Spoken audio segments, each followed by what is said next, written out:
Frank, Gulliver talks a lot about developing the competencies for the future.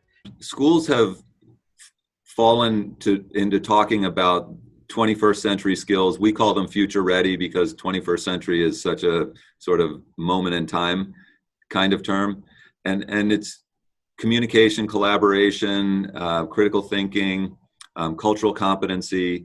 And it's the idea is that there are soft skills that are just as important as AP scores, and probably more important, that a student who does well on APs will probably always be a good test taker. And that may or may not be helpful in an adult life. I don't take a lot of tests anymore, but I do have situations where I have to communicate with people from different backgrounds than me, or resolve problems where someone has the exact opposite view of the right outcome of a situation.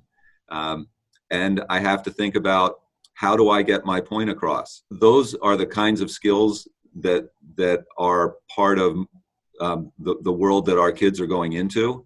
I think if you go back 30 years in education, people were being prepared for more of an industrial type society, and so you needed to have information and skill. That was sort of valuable in and of itself.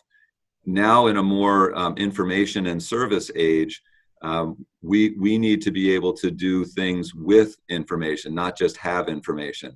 And so it's a lot more of an environment where kids need to be adaptable, and they need to be able to say, oh, I did something similar to this in school when I was doing X, Y, or Z, and now I know how to use it here, and now I can be effective in this thing that I've never done before. In the US, many schools incentivize, such as Gulliver and others, the practice of sports aligned with the academic world. So which do you see the benefits of this integration? Sports helps kids be better students. It helps them be more organized. It helps them be more energetic. It helps them understand that if you work hard, you get better. And so that's something they can transfer. If they're a really good water polo player, but they're not a great math or English student or writer, they can see that working hard makes them a better water polo player, and there must be some things that I can do to be a better writer too. As human beings, we're healthier when we're healthy in all elements of our lives. Schools sort of generally talk about mind, body, spirit. That if you're not healthy in all three of those realms, sort of mentally and emotionally healthy, able to think clearly and know what you're trying to do academically, and then have the physical stamina and energy to do all of those things day after day. If you're not sort of in a good rhythm in all three areas, it's hard to be successful at any of them.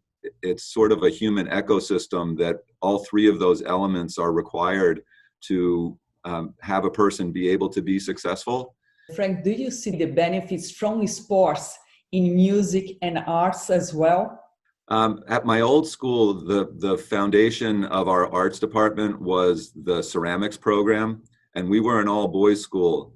And one of the things I noticed was that our best athletes, some of whom were not overall our best students, that they were very physically active, and so sitting in a classroom wasn't always their thing.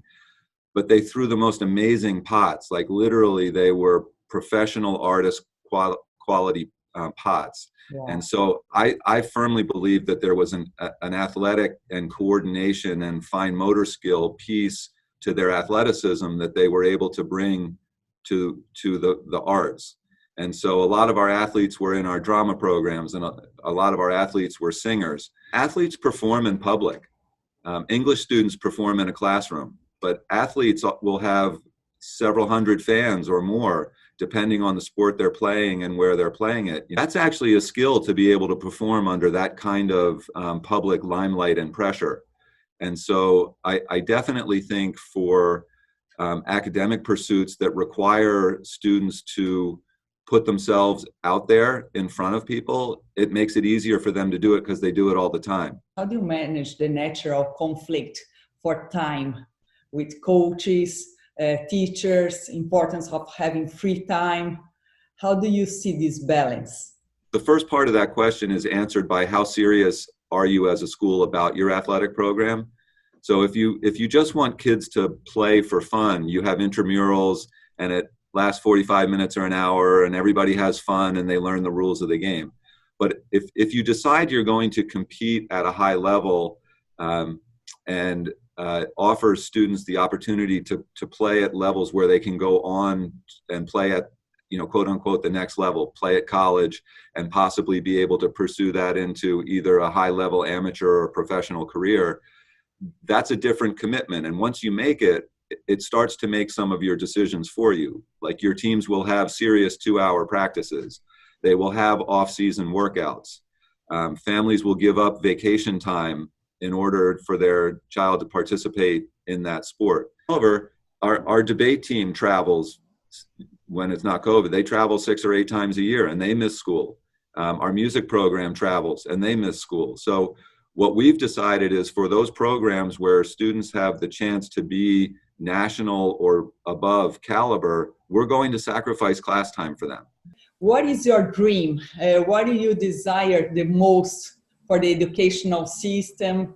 Part of the academic and sports component for kids, it's also really important that we allow them to find the reason why they want to be in the sport, not the reason why we want them to be in the sport. And so if we as a school are too much about championships and athletes getting scholarships to the Ivy League, then they're not going to feel like we're valuing them and their experience. We're only valuing their outcome. The thing I want most for the school that I am now heading and for the kids that I work with is for them to really feel the relevance of why they're at Gulliver and why we offer the courses we offer and why they take what they take, and that they feel fully supported in developing as young people into adults, and that they know that we see who they are and we're supporting them to be them, not to be something else.